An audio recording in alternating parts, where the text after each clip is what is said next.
At 4:30, Virginia Governor Glenn Youngkin is pushing to ban critical race theory from public education, even though CRT is not taught in K-12 education in Virginia.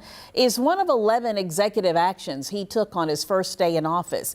Investigative reporter Evan Watson breaks down what's in the order and the political discourse around it. I will issue an order banning the teaching of critical race theory in our schools.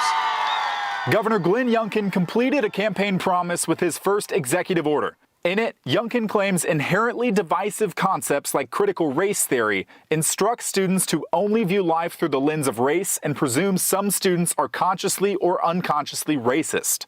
But educators and professors who have studied CRT say that's misinterpreting the theory. In the recent conversation, it's almost like we zero in on the race piece and distort it to mean racism, when in actuality, it's a tool for understanding why can we see so many inequalities across systems. Critical race theory is an academic framework created in the 1970s to evaluate systems of racism in America and examine how they've evolved and perpetuated.